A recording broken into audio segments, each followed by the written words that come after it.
I'm Stacy Ellis, 28, and my family has always treated me like a shadow. My brother, the golden child, a successful lawyer, could do no wrong. And me, I poured my heart into holding the family together, sacrificing my own dreams, always trying to make them proud. But for them, it was never enough. They smiled at my brother, patted his back with pride, while I only received cold stares and sharper words. "Why can't you be more like him?" they said, their voices cutting straight through me like blades. I swallowed it all, stayed silent, believing that one day they'd finally see me. Then my brother's wedding drew near. I was handed the responsibility to make everything perfect, running every detail, ensuring nothing went wrong. I thought maybe this time they would notice me. But I was wrong. The night before the big day, we sat around the dinner table. My brother demanded more lavish bands, imported flowers, things I simply could not provide. I said no, and that's when my parents snapped. Their words struck like a blow I never saw coming. "The greatest gift for your brother's wedding is you, vanishing from this family forever." The room went silent. My chest tightened. But I didn't beg. I stood, grabbed my keys, and walked out.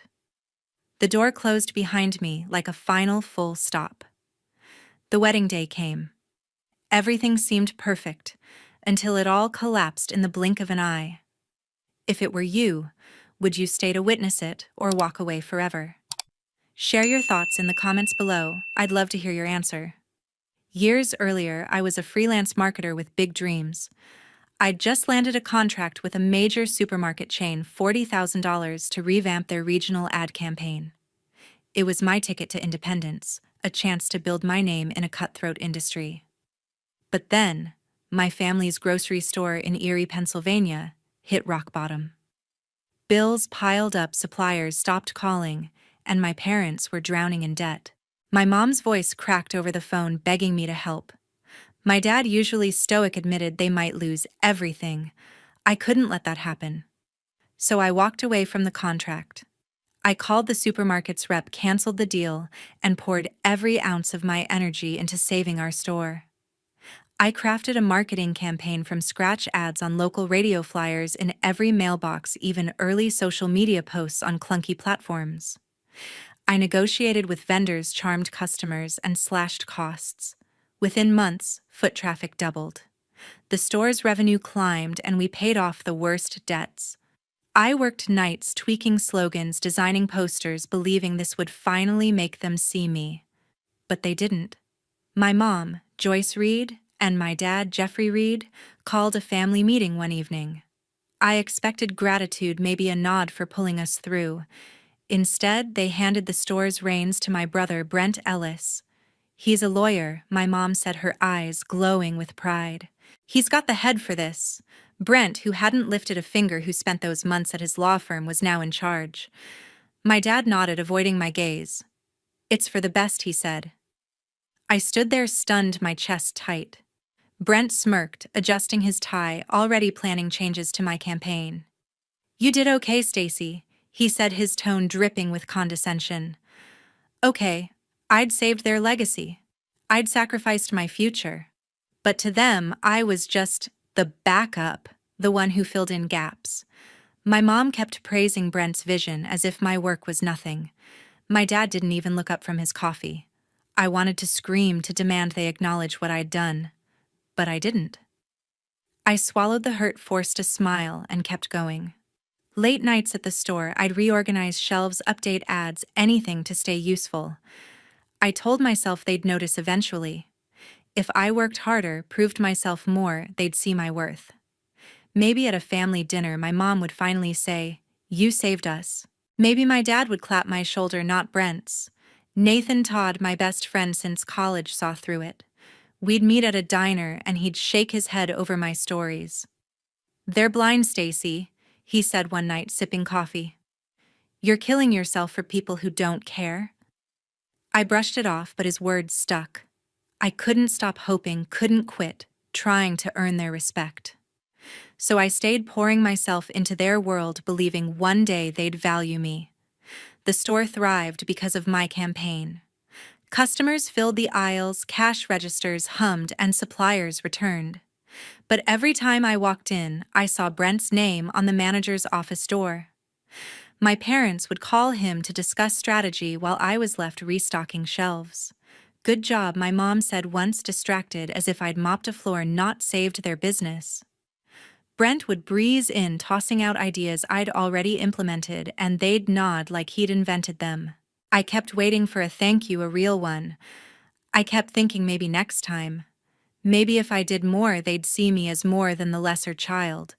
So I pushed forward, ignoring the ache in my chest, hoping for the day they'd finally say I was enough. Months later, I was knee-deep in planning my brother's wedding. Brent was set to marry Lindsay Newman, his fiancée, and my parents handed me the reins to make it happen. They didn't ask if I had the time or money, just expected me to deliver. I'd been freelancing as a marketer, scraping by, but I dipped into my savings $10,000 to cover deposits for vendors, a venue, everything. I wanted it to be perfect, not for Brent, but to prove I could do something they'd value. I spent weeks calling caterers, florists, photographers, locking in every detail. I picked a menu: roast chicken, garlic, mashed potatoes, summer salads to fit the budget. I met with vendors in Erie, haggling to keep costs down, double-checking contracts to avoid mistakes. But Brent had other ideas. He didn't just want a wedding, he wanted a spectacle. "Get a string quartet from Pittsburgh," he demanded over breakfast one morning, scrolling through his phone. "And those rare orchids from overseas, Lindsay saw them in a magazine." I explained the budget was tight, that my savings were already stretched thin. He rolled his eyes. "You're always cutting corners, Stacy. Make it happen." My mom, Joyce, chimed in, sipping her coffee. "He's right. This is his day. Don't mess it up." My dad, Jeffrey, just nodded, flipping through his newspaper. Their words stung, but I kept going, thinking maybe a flawless wedding would finally earn their respect.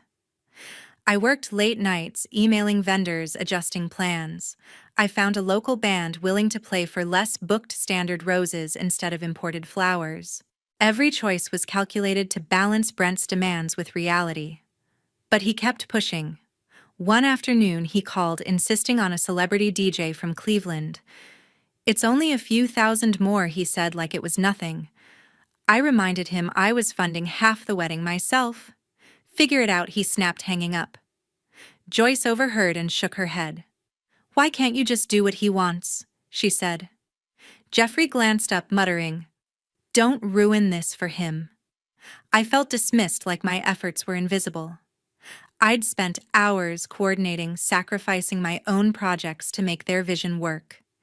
Yet every step they criticized.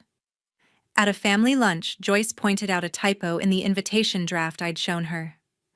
"Careless," she said, tossing it aside. Brent smirked, adding, "Typical Stacy." I wanted to snap back to tell them how much I was carrying, but I bit my tongue. I kept tweaking the seating chart, confirming deliveries, hoping they'd see the work behind it. Nathan noticed the toll it was taking. We met at a coffee shop in Erie one evening, and I vented about Brent's endless demands. "He wants a custom ice sculpture now," I said, exhausted. Nathan leaned forward, his voice firm. "Stacy, you're bending over backward for people who don't appreciate you. Stand up for yourself." I shrugged, stirring my coffee. "If I pull this off, maybe they'll finally see me." He shook his head, unconvinced. "They won't. You're worth more than their approval." But I couldn't stop. I kept at it, calling the venue daily, ensuring the linens were perfect, the cake ordered. I even paid an extra deposit to secure a backup generator just in case. My savings dwindled, but I told myself it was worth it. If I could deliver Brent's perfect day, maybe Joyce would smile at me for once. Maybe Jeffrey would say something other than "Don't ruin it." I poured everything into the wedding, believing it was my chance to shine. Brent's demands kept escalating. At one point, he texted me a link to a luxury catering service, insisting on caviar appetizers. I called him, explaining it would blow the budget. "You're embarrassing me," he said, his voice cold. Joyce overheard when I visited the house, and she sighed. "Just do what he asks, Stacy. It's not that hard." Jeffrey nodded, not looking up from his TV. Their dismissal burned, but I kept working, adjusting plans, hoping the wedding would change how they saw me. The night before the wedding, I sat at our family's dining table in Erie, the air thick with tension. My mom had cooked her usual roast, but no one was eating. Brent leaned back in his chair, scrolling through his phone while his fiancée Lindsay picked at her plate. My dad sipped his wine, barely glancing up. I'd spent months planning Brent's wedding, pouring $10,000 of my savings into it, but tonight felt different, like a storm was brewing. I braced myself, hoping for a quiet evening. Brent broke the silence. "Stacy, we need to upgrade the menu," he said, not looking up. "Add lobster tails and that vintage champagne from Napa Valley. Oh, and hire that photographer from Pittsburgh, the one who shot the governor's gala." I stared at him, my fork frozen. Lobster tails champagne that cost $500 a bottle, a photographer charging $3,000 a day. I'd already stretched my savings to the limit, covering half the wedding's cost. "Brent, I can't," I said, keeping my voice steady. "I've already paid for everything, the venue, the band, the flowers. There's no money left." He scoffed, tossing his phone on the table. "You're always so cheap, Stacy. This is my wedding. Make it happen." Joyce set her glass down hard, her eyes narrowing. "He's right," she said. "This is a once-in-a-lifetime day." "Why are you being so selfish?" Jeffrey looked up, his voice gruff. "Don't ruin this for your brother." My chest tightened, their words cutting deeper than I expected. I'd given everything, my time, my money, my energy, and they still saw me as the problem. I tried to explain. "I've spent $10,000 of my own savings. The budget's maxed out. Lobster and a celebrity photographer aren't possible." Brent rolled his eyes, leaning toward Lindsay. "See, I told you she'd skimp on us." Lindsay stayed quiet, avoiding my gaze. Joyce folded her arms, her voice sharp. "You've always been like this, Stacy. Never stepping up when it matters." Jeffrey nodded, adding, "Brent deserves better than your half-hearted effort." Half-hearted, I'd worked nights, haggled with vendors, made their dream wedding possible. But to them, it was nothing. I pushed back, my voice rising. "I've paid for half this wedding. I've done everything you asked. I can't keep pouring money I don't have into this." Brent smirked, shaking his head. "Then maybe you shouldn't be involved at all," he said. Joyce leaned forward, her eyes cold. "You know what, Stacy? The greatest gift for your brother's wedding is you vanishing from this family forever." The room went silent. Jeffrey didn't flinch, just stared at his plate. Lindsay shifted uncomfortably, saying nothing. My heart pounded, their words echoing like a slap. Vanish. After all I'd done, I wanted to scream, to list every sacrifice I'd made. But their faces, Joyce's glare, Jeffrey's indifference, Brent's smug grin told me it wouldn't matter. They'd chosen him again. I stood my chair, scraping the floor. "Fine," I said, my voice low but firm. "If that's what you want." I grabbed my purse, my keys jangling in my hand. Joyce called after me. "Don't make a scene, Stacy." But I was done listening. I walked out the door, slamming behind me, the sound sharp and final. Outside, the cold, eerie air hit my face, but I felt a fire inside. I'd given them everything, my savings, my time, my hope, and they'd thrown it back in my face. Sitting in my car, I gripped the steering wheel, my mind racing. They wanted me gone. Fine. But I wasn't going to fade quietly. I'd spent months building their perfect day, only to be told I was the problem. No more. I wasn't sure what I'd do next. But one thing was clear: I was done being their doormat. I started the engine, my resolve hardening. Tomorrow, they'd see what happened when I stopped carrying their weight. The next morning, I woke up with their words still burning in my ears. I sat on my bed, staring at my phone, my savings account app open. $10,000, my entire nest egg, sat tied up in deposits for Brent's wedding. Caterers, florists, the band, all paid from my pocket to make their day perfect. But after last night's dinner, their demand for me to vanish forever changed everything. I wasn't going to let them walk over me anymore. I started calling vendors. First, the caterer. Cancel the order, I said, my voice steady. I'm pulling the deposit. The woman on the line hesitated, asking about penalties, but I didn't care. Next, the florist. No roses, no centerpieces, I told her. Refund my payment. The band was last, they'd already cashed my check, but I demanded a chargeback. By noon, I'd clawed back most of my $10,000, leaving the wedding stripped bare. No flowers, no music, no food. I didn't feel guilt, only resolve. They wanted me out. I'd give them a wedding they'd never forget. By afternoon, chaos erupted at the venue. Guests arrived to empty tables, no band playing, no bouquets in sight. Lindsay, Brent's fiancé, stood in her gown, stunned as relatives whispered in confusion. Brent, red-faced, yelled at the venue staff who had no answers. Joyce called me, her voice shrill through my voicemail. Stacy, what have you done? You've ruined everything. Jeffrey left a message too, his tone cold. You're a disgrace to this family. I didn't call back. Their accusations didn't faze me. I'd heard enough. That evening, Brent took to an online forum, a local Erie message board buzzing with gossip. My sister sabotaged my wedding, he posted, his words dripping with venom. She's jealous, spiteful, and ruined the best day of my life. He painted me as the villain, claiming I'd deliberately tanked his big moment. Comments piled up, some from neighbors I'd known for years, calling me selfish, unhinged. Joyce chimed in, replying to Brent's post. She's always been trouble. Jeffrey didn't post, but I knew he agreed. Their lies spread like wildfire, twisting the truth to save face. I sat in my apartment reading the posts, my stomach churning. Part of me wanted to fire back, to expose how I'd funded half their dream wedding, how they'd demanded more than I could give. But what was the point? They'd never admit they were wrong. Instead, I opened my laptop and started searching for apartments in Asheville, North Carolina. I'd visited once, loved the quiet mountains, the fresh start it promised. Erie held nothing for me anymore, just a family that saw me as disposable. I made a call to a realtor asking about rentals. Something small, I said. I'm starting over. Nathan stopped by that night, his face grim. They're trashing you online, he said, showing me Brent's post on his phone. You okay? I nodded, though my hands shook. I'm done with them, I told him. He didn't push.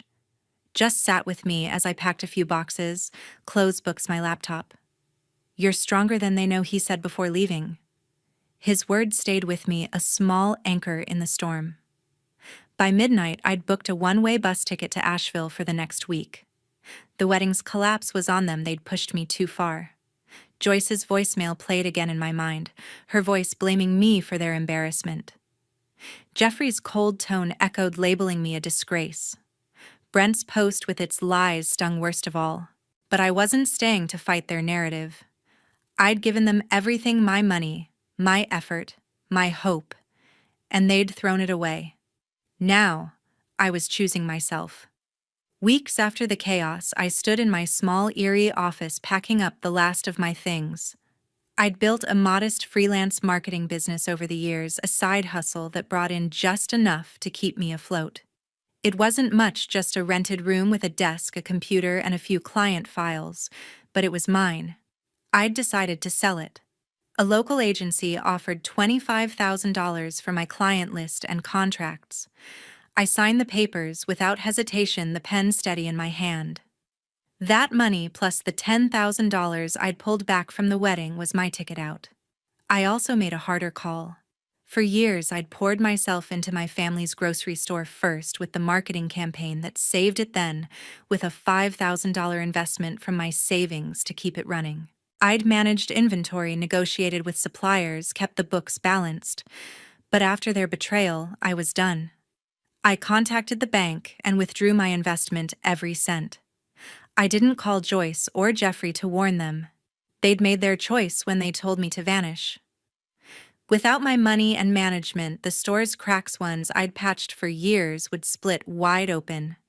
By the end of the month, I was on a bus to Asheville, North Carolina. My belongings fit in 2 suitcases: clothes, a laptop, a few books. The mountains loomed outside the window, their quiet promise pulling me forward. I'd rented a small apartment downtown, nothing fancy, just a 1 bedroom with a view of the Blue Ridge Peaks. The first night I sat on the bare floor eating takeout, feeling lighter than I had in years. Erie was behind me, Joyce, Jeffrey, Brent, and their venom too. The family store didn't last long after I left. Nathan texted me updates, his messages blunt.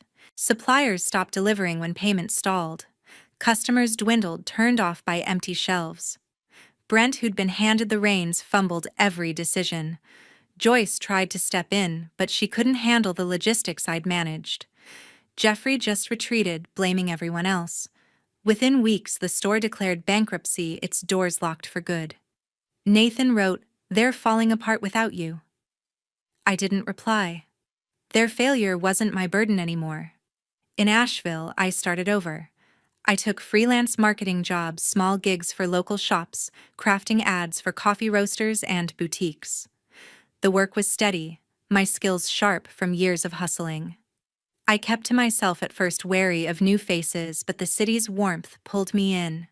One morning, I wandered into a bakery downtown, drawn by the smell of fresh bread. Shirley Bennett, the bakery owner, greeted me with a wide smile.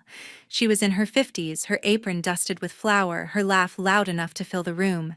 "You look new around here," she said, sliding a free scone across the counter. We got to talking. I told her I'd just moved, leaving out the messy details. Shirley didn't pry, just shared stories of her own, how she'd started the bakery, after a divorce, rebuilding from scratch. "Takes guts to start over," she said, her eyes kind. She invited me to a local business meetup, introducing me to shop owners who needed marketing help. I landed 2 clients that week thanks to her. Shirley became a regular part of my day's coffee at her bakery, chats about life, her steady presence grounding me.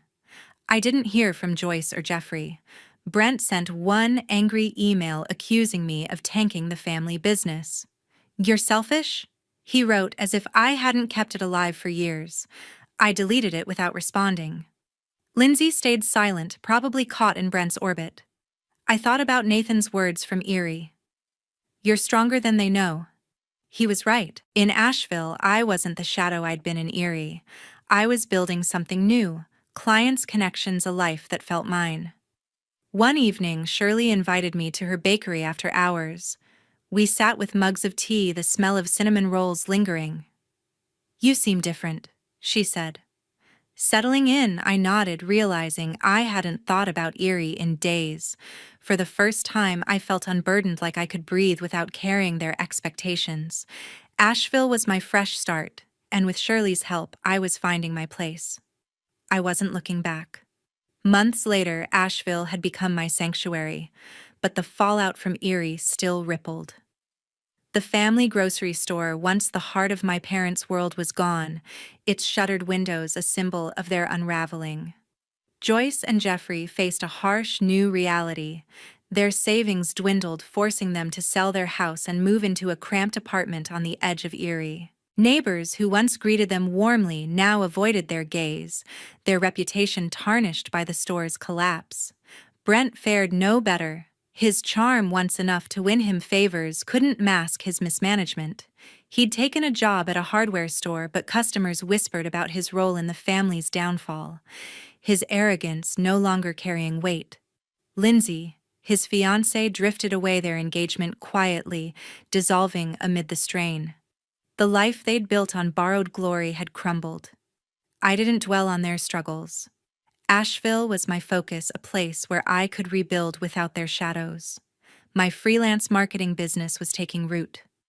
I'd secured contracts with 5 local businesses: a brewery, a bookstore, an art gallery, a cafe, and a hiking gear shop.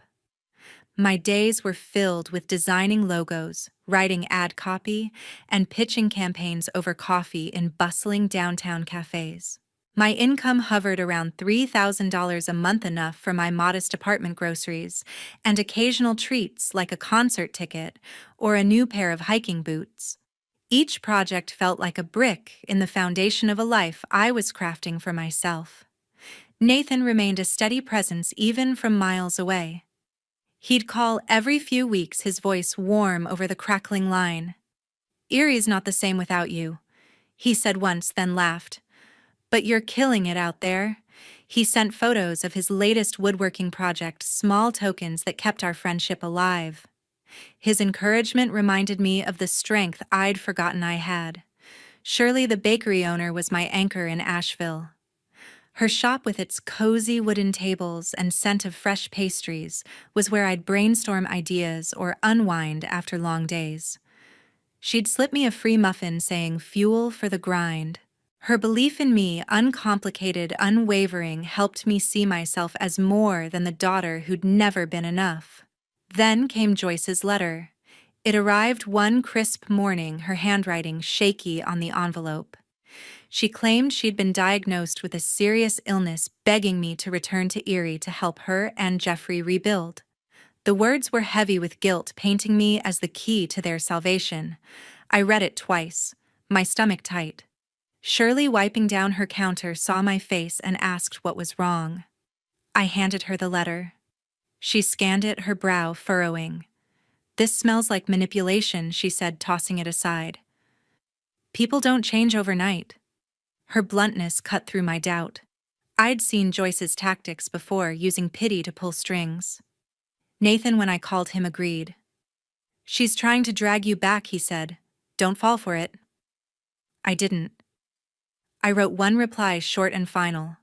"I wish you well, but I'm not coming back." I mailed it and blocked their numbers. Cutting them off wasn't easy. Part of me still ached for the family I'd wanted them to be. But I knew staying tethered to their chaos would only erode the peace I'd found.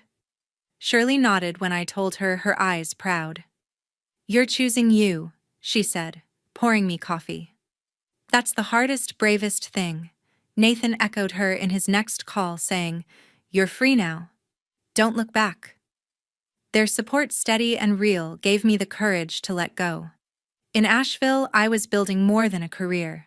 I joined a local hiking group, trekking trails like Black Balsam Knob, where the mountains stretched endless and wild. I started painting again, a hobby I'd abandoned in Erie, filling sketchbooks with watercolor landscapes. My apartment became a home, plants on the windowsill, a rug from a local market, a shelf of books I actually had time to read. I landed a big contract with a regional tourism board, a 6-month campaign that doubled my income. The work was challenging, but every late night spent tweaking slogans felt like proof of my worth. One evening at Shirley's bakery, I sat with her and a few of her regulars, laughing over stories of Asheville's quirky festivals. A client stopped by, thanking me for a campaign that had boosted his shop's foot traffic. I smiled, feeling a warmth I hadn't known in Erie. The lesson was sinking in. My value wasn't tied to what I did for Joyce, Jeffrey, or Brent. It was in the life I was creating, the clients who trusted me, the friends who lifted me, the quiet moments where I felt whole. Asheville wasn't just a fresh start. It was where I learned to stand tall, not for anyone else, but for myself.